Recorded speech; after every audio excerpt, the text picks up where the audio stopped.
ಎಲ್ರಿಗೂ ನಮಸ್ಕಾರ. Welcome back to R N. Journey channel.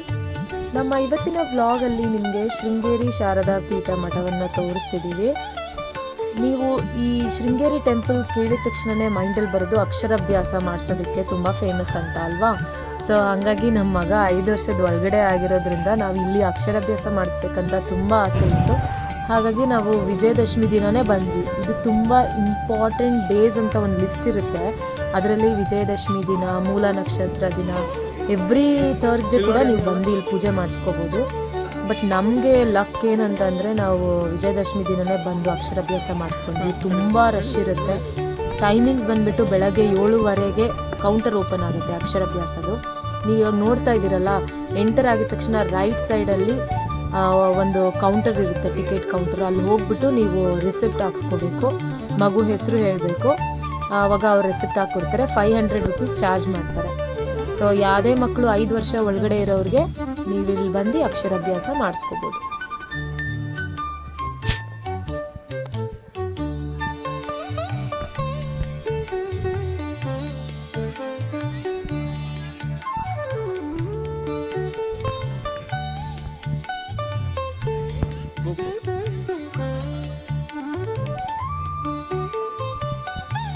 ಅಕ್ಷರಾಭ್ಯಾಸ receipt ಹಾಕೊಂಡಾದ್ಮೇಲೆ 8 o'clock ಪೂಜೆ ಸ್ಟಾರ್ಟ್ ಆಗುತ್ತೆ ಅಂತ ಹೇಳಿದ್ರು.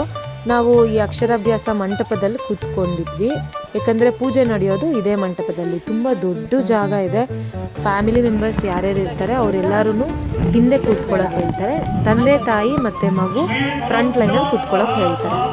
ಪುರೋಹಿತರು ಬಂದ ಮೇಲೆ ಅವ್ರು ಏನೇನು ಇನ್ಸ್ಟ್ರಕ್ಷನ್ಸ್ ಹೇಳ್ತಾರೆ ಅದನ್ನೆಲ್ಲ ಫಾಲೋ ಮಾಡಿದ್ವಿ. ಸೊ ಮಗುನ ತೊಡೆ ಮೇಲೆ ಕೂರಿಸ್ಕೊಂಡು ಅಕ್ಷರಗಳು ಓಂ ಶ್ರೀ ಅ ಈ ಮತ್ತು ಕೆಲವು ಮಂತ್ರಗಳಿರುತ್ತೆ, ಅದನ್ನೆಲ್ಲ ಬರೆಯೋದಕ್ಕೆ ಹೇಳ್ತಾರೆ. ಅದನ್ನೆಲ್ಲರೂ ಬರೆಸ್ಬೇಕು ನಿಮ್ಮ ಮಕ್ಕಳಿಗೆ.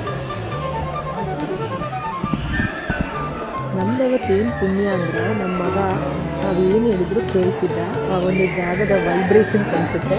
ತುಂಬ ಹಠ ಮಾಡೋನು. ಅವತ್ತು ತುಂಬ ಸರಿಯಾಗಿತ್ತ ದೇವ್ರದಲ್ಲ. ನಾವು ಅಕ್ಷರಾಭ್ಯಾಸದ ಪ್ರೊಸೀಜರ್ಸ್ ಏನೇನಿರುತ್ತೆ, ಅವ್ರ ಮಂತ್ರಗಳನ್ನ ಏನೇನು ಬರ್ಸೋದಕ್ಕೆ ಹೇಳ್ತಿದ್ರು. ತಂದೆ ತೊಡೆ ಮೇಲೆ ಕುತ್ಕೊಂಡು ಸ್ಲೇಟು ಬಲ್ಟದಲ್ಲಿ ಇದನ್ನು ಬರೆಸಿ, ತಾಯಿ ತೊಡೆ ಮೇಲೆ ಕುತ್ಕೊಂಡು ಅಕ್ಷರಾಭ್ಯಾಸದ ಓಂ ಶ್ರೀ ಬೀಜಾಕ್ಷರಗಳನ್ನು ಬರೆಸಿ ಅದೆಲ್ಲ ಹೇಳ್ತಿದ್ರು. ಅದನ್ನೆಲ್ಲ ನೀಟಾಗಿ ಫಾಲೋ ಮಾಡಿದ್ವಿ. ಇದೆಲ್ಲ ಆದಮೇಲೆ ಒಂದು 20 ನಿಮಿಷದಲ್ಲಿ ನಿಮಗೆ ಪೂಜೆ ಎಲ್ಲ ಮುಗಿಯುತ್ತೆ. ಅದಾದಮೇಲೆ ಅವರು ಪ್ರಸಾದ ಕೊಡ್ತಾರೆ. ನಾವು ಆಚೆ ಹೋಗಿ ತುಂಬ ಆರಾಮಾಗಿ ಎಲ್ಲ ದೇವಸ್ಥಾನಗಳನ್ನು ದರ್ಶನ ಮಾಡಿಕೊಂಡು ನದಿ ನೋಡ್ಕೊಂಡ್ವಿ. ಆನೆಗಳಿದ್ವು, ಆನೆಗಳ ಹತ್ರ ಆಶೀರ್ವಾದ ತೊಗೊಂಡ್ವಿ. ತುಂಬ ಖುಷಿ ಆಯಿತು. ಈ ಒಂದು ಜಾಗಕ್ಕೆ ನೀವು ಬಂದರೆ ಒನ್ ಡೇ ಹೆಂಗೆ ಸ್ಪೆಂಡ್ ಆಗುತ್ತೆ ಅಂತಲೇ ಗೊತ್ತಾಗಲ್ಲ, ಅಷ್ಟು ಚೆನ್ನಾಗಿರುತ್ತೆ.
ಸೊ ಇವತ್ತಿನ ವ್ಲಾಗ್ ನಿಮಗೆ ತುಂಬ ಇಷ್ಟ ಆಗಿದ್ದರೆ ಲೈಕ್ ಮಾಡಿ.